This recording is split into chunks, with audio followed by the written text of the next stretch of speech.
Hi, welcome back to the channel. This video is the first in a series looking at the construction of an extension to a house. If you've been following the channel, you'll know that we've posted a lot of videos on loft conversions and we've had a lot of requests for a series on extensions. So this is the first in that series. The project is ongoing. It just started last week. So we'll be posting regular videos with updates showing all the stages of the construction and giving you all the details as to what's happening and why we're doing certain things and the way it's been designed. So you'll be able to follow the progress on a regular basis. So if you haven't done so already, please subscribe and give us a thumbs up because we really appreciate that. And if you've got any questions or comments, then please post them and I'll respond to them as soon as we can. So today's video, we're going to look at the design and the plans for the extension. And there's a few interesting things about this project. The first one is it's actually an extension of an old extension. So the house already has a small extension, but it's going to be extended a lot further. It's going to be made much bigger. So there's going to be some work around that side of things. And another interesting feature is that this property used to have an air raid shelter in the back garden. And we know that because a former resident has written to the existing owners and given a full description. So as we go through the construction of the foundations, it's likely that we will find that air raid shelter and then we're going to have to work around that. So have a watch through the videos and see what happens with that. So let's get started. So let's start with site setup because there's a few issues with this house. Now the property itself, you can see arrowed here, is the middle property in the white, and it is a mid-terraced house. And that means that it doesn't have any side access. So it's not possible to get to the back garden by going down either side of the property. The only way to get to the extension at the rear is actually to walk through the property. And that causes us a few issues because it means that all of the materials that we need for the job will have to be transported through the house. All of the waste that we're producing at the back of the property as we're digging out and doing various things will have to be transported back through the property out of the front door, and that all of the site setup and materials and everything we need for the job will need to be stored at the front of the property. So you can see here there's a delivery being done. But in terms of site setup, we need to have a toilet on site so the guys are not using the homeowner's toilet facilities, and we need to have a skip for all of the removal of the waste. So there's going to be a lot of digging initially to create the foundation, so we need that skip for the first few weeks. So that's taking up a large portion of the front area. Now in terms of the house itself, when we're taking things through the house, obviously we need to put protection down. So you can see here that we've put some floor protection in the area that we're going to be traversing through. But even on this first day, you can see the amount of dirt that's already been created and is already on that protection. And that's just before we've started any of the major work. So you can imagine what it's going to be like for the people living here. You can see this is the homeowner's living room. They've got a rug and some sofas. And the amount of dust and dirt that's going to be created is really quite problematic when you're living in a property. So it's really important to get some protection down, and it's also important to clean this protection on a regular basis because you can see the amount of dirt that's already appearing just after one day. So if we don't keep on top of this, it's going to become an absolute nightmare for the people who are living in the property.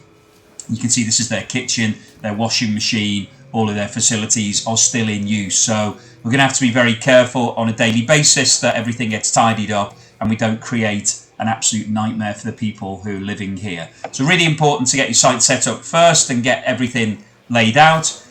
This is just a demonstration of one of the guys taking a bag of cement through. So you can see the amount of manual labour that will be required when you need to bring everything through the house. You can't have a delivery straight to the area where you're doing the work. Just cutting back to the front, you can see how tight the space is, that we're having to store all of the materials in addition to the skip and the toilet. So it's really putting a lot of pressure in terms of being able to store that. So we need to manage the job really well and make sure there's not a build-up of materials that we're not using on a regular basis. So this is a cross section of the house, and as you can see at the rear, there is an existing extension which has a flat roof and is around about 3 meters deep. And the plan here is to double the size of this extension. So we'll be adding an additional 3 meters, which you can see in this diagram. And we'll also be adding roof lights. So there'll be 2 roof lights because the existing extension is quite dark. It'll bring more light in. Also, you need roof lights when you're making the extension far deeper because the central section of the house becomes quite dark at that stage. And so the plan is really to bolt on to the existing extension that's already here. So here's a comparison of the 2 floor plans. The one on the left is the existing property and the one on the right is the property as it will be once the construction is completed. There's a few interesting points to note here. The first is that the existing extension has been built on top of a live sewer. This is quite common in England, where sewers often run across the back of properties. Now this property is a mid-terrace, so that means that it's got houses on either side of it. It's adjoined on either side. And the line you can see running through the middle of the extension that the kitchen is linked into is actually the live sewer. The original extension was built some time ago, and we're not sure whether or not building control were consulted, but we think that it's probably likely that there is a manhole cover underneath the extension, which is no longer allowed under current regulations. So what we'll need to do is uncover that, get building control in, discuss it with them, and most likely we will need to construct a new access point so that it's possible to rod that sewer in the event of future problems. But we can look at that further in later videos. The second point is that we're installing new roof lights, and as you can see in the dotted sections, they're going to form a large part of the new roof. So that means effectively we will need to remove all of the existing roof and construct a new roof structure around those roof lights. So even though we're extending the existing extension, effectively the only thing that we'll be keeping is the 2 walls on either side, and everything else will be a new construction to meet current standards and also to allow us to construct those roof lights. Moving on to the design itself, here's the side profile which you saw earlier. There's actually an extension on either side of the property. The 2 adjoining houses both have extensions, but the 3 meter addition that we're adding will actually take the extension beyond the 2 neighbouring properties, so the sides will be visible. So where you can see the brickwork here, we will actually have to put some facing bricks onto there because that will be visible to either neighbour. And the 2 roof lights that we highlighted earlier are really the key features that will be visible from the side profile. So it's a relatively straightforward build. We'll be taking the existing wall and extending further. We'll just build onto that and make sure that it's all tied in correctly. Looking at the rear of the property, we've got a nice wide set of bifold doors that will be installed across the back section of the property, and that's really going to bring a lot of light into this area. Now the reason that we're putting the roof lights on and we're having 2 of those is that because this is now quite a deep extension, it's 6 meters, the central section of the house, so the area where the existing kitchen is and the middle space, would become very dark if we didn't have any form of light going into the property from above.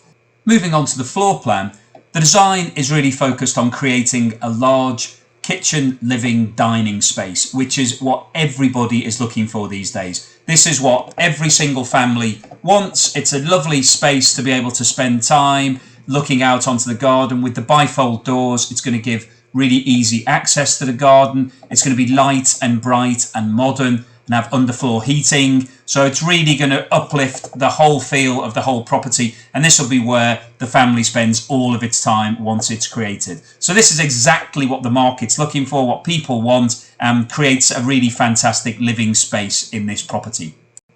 I mentioned earlier that there was an air raid shelter previously in the back garden of this property, and that's something that we will have to work around when we come to dig out the foundations for the extension.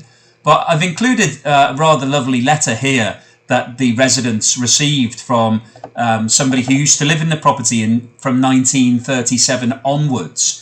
And it was this person's father who actually built the air raid shelter. So we've done a little bit of work and digging on it, and these air raid shelters were actually called Anderson air raid shelters, which was a guy called John Anderson who was appointed by the Prime Minister back in 1938. Neville Chamberlain was the Prime Minister of the United Kingdom at that point, and he was tasked with coming up with something that would be cost effective and easy for people to build in their back gardens. So they made these corrugated iron structures and dished them out to over 3.5 million people between 1938 and the end of World War II. But you can see a rather lovely letter here from the person who used to live there saying that their father built it, and actually they had some interaction with a German soldier who was whose plane crash landed close by to the house, and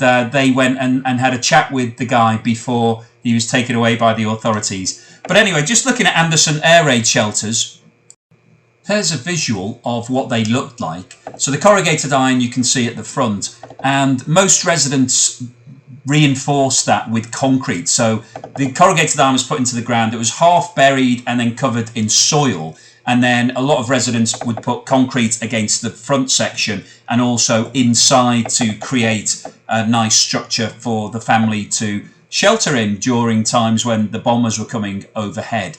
So this was constructed in the garden, the back garden of the house that we're working on, and we will see whether or not we come across the concrete structure as we're digging out the foundations. But thought it was interesting to include it as a bit of history, and also something that we will have to work around when we get to that point of the job.